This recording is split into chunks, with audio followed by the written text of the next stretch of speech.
Тигренок умолял спасти его умирающую мать. Но вы только посмотрите, что сделал человек. Эта история произошла там, где человек бывает редко, но последствия его поступков остаются надолго. Это рассказ о том, как одна ошибка, оставленная без внимания, едва не стоила жизни тем, кто не имел никакого отношения к людям и их решениям. Дорогие зрители, напишите в комментариях, где вы находитесь. Нам правда интересно узнать, из какого вы города. Поделитесь своим местоположением и поддержите наш канал, ведь именно благодаря вам такие истории находят отклик. Приятного просмотра и спасибо, что вы с нами. В глухой тайге Дальнего Востока, неподалеку от хребта Сихотэ-Алинь, жизнь всегда была суровой и требовала от каждого обитателя максимальной выносливости.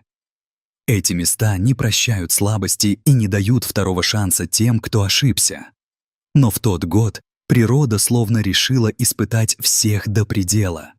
Затяжная засуха вытянула влагу из земли, пересохли ручьи, а мох, некогда мягкий и прохладный, стал сухим и ломким. Лесная подстилка хрустела под лапами, а воздух казался тяжелым и неподвижным. Сокращение численности добычи постепенно нарушило привычный баланс жизни в тайге. Кабаны уходили все дальше в горы, косули появлялись все реже, а мелкая дичь почти исчезла. Хищникам приходилось преодолевать огромные расстояния, тратя последние силы в поисках пищи. Каждый день превращался в борьбу, в которой не все могли победить. Многие не выдерживали, и тайга молча принимала их исчезновение, не оставляя ни следов, ни напоминаний. Амурская тигрица, некогда мощная и грозная хозяйка этих мест, тоже оказалась на грани истощения. Когда-то одного ее появления было достаточно, чтобы лес замирал и другие хищники уступали дорогу. Теперь же каждый прожитый день давался с трудом. Ребра отчетливо проступали под полосатой шерстью, дыхание стало тяжелым, а движения — осторожными и экономными. Но, несмотря на боль и усталость, она продолжала идти вперед, потому что остановиться означало сдаться. Причина была рядом с ней. И именно она заставляла тигрицу двигаться дальше, несмотря ни на что. Ее тигренку было всего несколько месяцев. Он еще неуверенно ступал по лесной подстилке, часто путался в корнях и сухих листьях, падал и тут же поднимался, испуганно оглядываясь по сторонам. Мир вокруг казался ему огромным, шумным и пугающим. Он еще не понимал законов тайги, но уже чувствовал ее опасность. Единственным ориентиром и защитой для него была мать, и он старался не отходить от нее ни на шаг. Он старался подражать ей во всем, повторял ее движения, замирал, когда она замирала, настораживался, если она поднимала голову и принюхивалась к воздуху.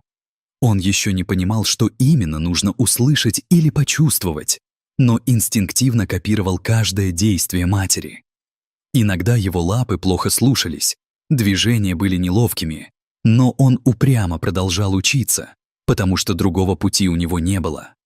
Иногда тигренок тихо пищал от голода и прижимался к боку матери, словно пытаясь спрятаться от всего мира.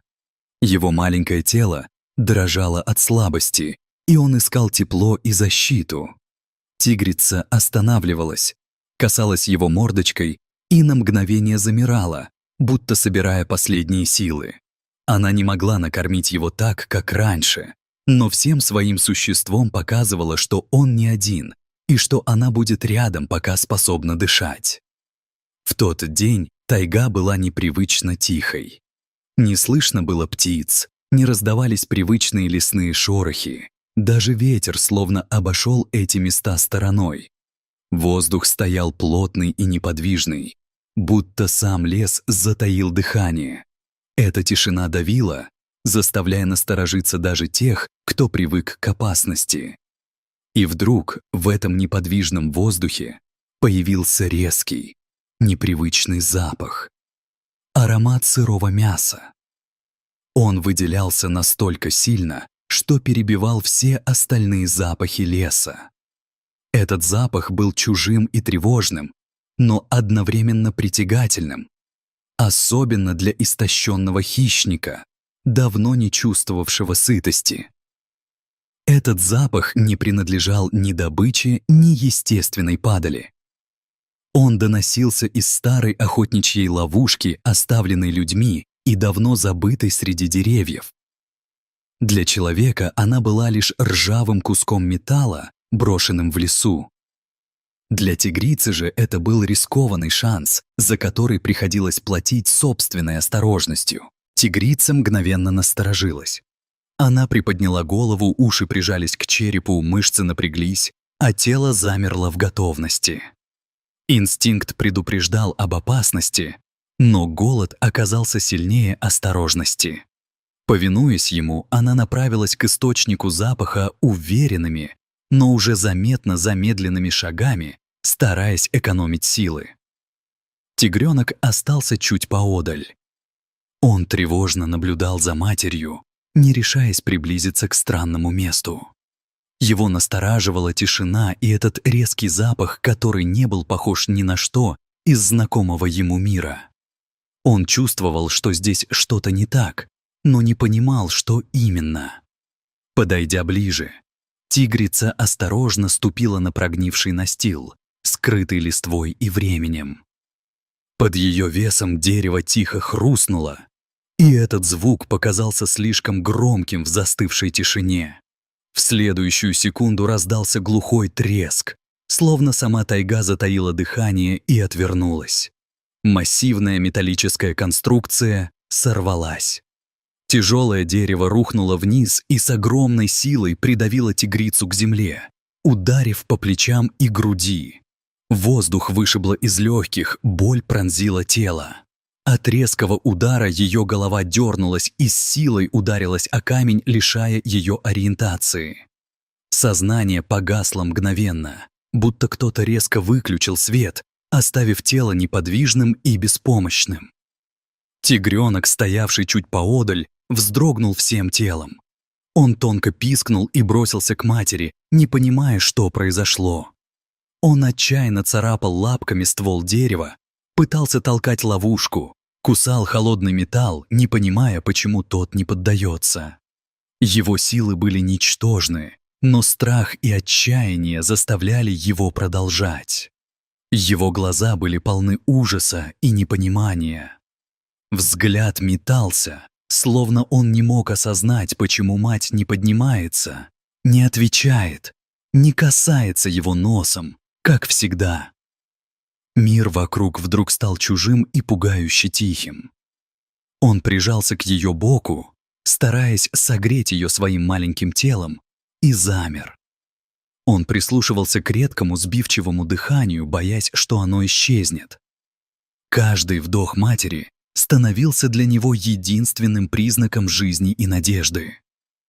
С наступлением ночи лес ожил по-другому. Дневная тишина сменилась тревожными звуками, которые разносились между деревьями и эхом отражались от стволов.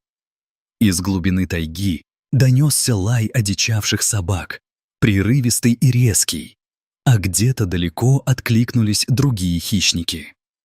Их привлекал запах крови и беспомощности, и каждый новый звук усиливал напряжение в ночном воздухе.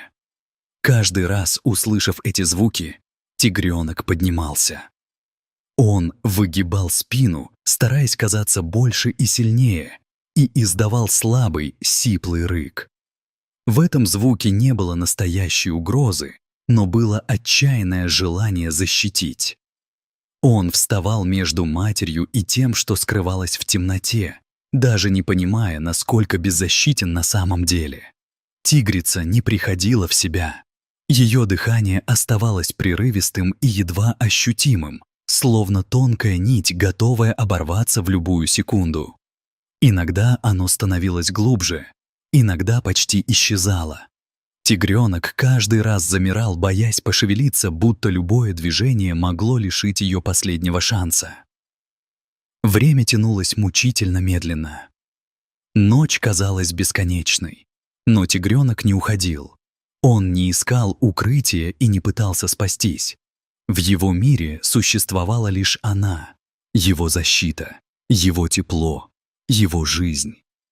Все остальное перестало иметь значение. На рассвете следующего дня тайга начала постепенно оживать. Слабый свет пробился сквозь кроны деревьев. Воздух стал холоднее и чище. В это же время инспекторы охраны дикой природы получили тревожный сигнал. Взрослая тигрица перестала появляться на привычных тропах. Для специалистов это был серьезный повод для беспокойства. Старший инспектор Артём Савельев, много лет наблюдавший за амурскими тиграми, сразу понял — произошло что-то серьезное. Он знал повадки этих животных и понимал, что такое исчезновение не бывает случайным. Артём приказал группе двигаться бесшумно и предельно осторожно, чтобы не напугать детеныша и не спровоцировать агрессию. Когда инспекторы вышли на небольшую поляну, перед ними открылась тяжелая сцена. Тигрица лежала неподвижно, придавленная ловушкой, а рядом с ней, не отступая ни на шаг, сидел тигренок. Он был грязный, дрожащий, измученный, но не сломленный. Даже после ночи страха он продолжал охранять мать. Увидев людей, тигренок поднял голову и посмотрел прямо на них. В этом взгляде не было ярости или злобы, лишь страх, усталость и последняя надежда. Он не убежал и не попытался напасть, словно понимал, что только эти люди могут изменить происходящее. Артём сразу осознал, насколько отчаянным было положение. Он тихо отдал приказ готовиться к экстренной операции.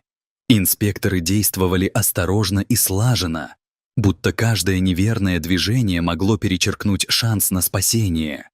Домкраты, тросы, металлические упоры — все использовалось быстро, но максимально аккуратно.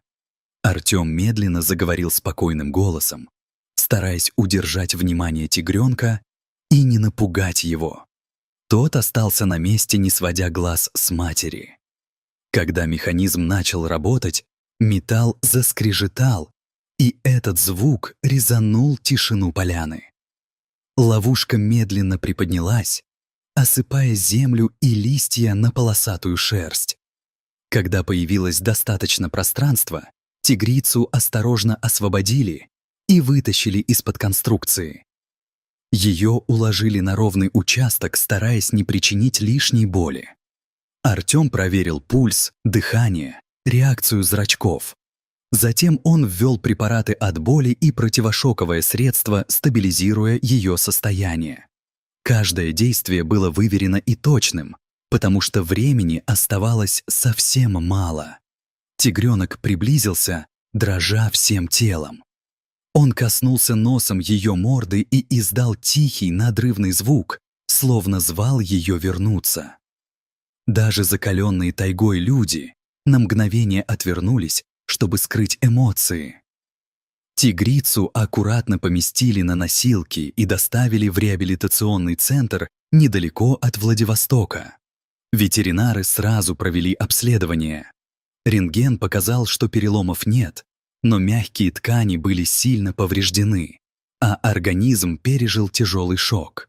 Ее уложили в теплый вольер, подключили капельницы и установили постоянный контроль дыхания. Тигренка разместили рядом, чтобы он мог видеть мать и не впасть в отчаяние. Он долго не отходил от решетки, вслушиваясь в каждый ее вдох. В центре царила напряженная тишина. Время тянулось мучительно медленно. И только спустя несколько часов веки тигрицы дрогнули, а дыхание стало глубже и ровнее. Тигренок первым почувствовал перемену. Он тихо пискнул и прижался к решетке, словно боялся спугнуть этот момент. Когда тигрица открыла глаза и увидела детеныша, он рванулся к ней, уткнулся в ее шею и терся мордочкой, будто боялся снова потерять. Она, еще слабая, медленно притянула его лапой, давая понять, что все позади. Никто из людей не сказал ни слова. Этот момент говорил сам за себя и не нуждался в комментариях. В течение следующих дней тигрица постепенно восстанавливалась. Ее движения становились увереннее, взгляд яснее, а сила возвращалась вместе с желанием защищать своего детеныша. Тигренок не отходил от нее ни на шаг, словно был ее тенью. Когда специалисты убедились, что угроза миновала, Артём и его команда приняли решение вернуть их в дикую природу. Машина остановилась на краю тайги, где лес начинался снова. Солнечные лучи пробивались сквозь кроны деревьев. Когда дверцы открыли, тигренок первым шагнул вперед, затем обернулся и тихо позвал мать.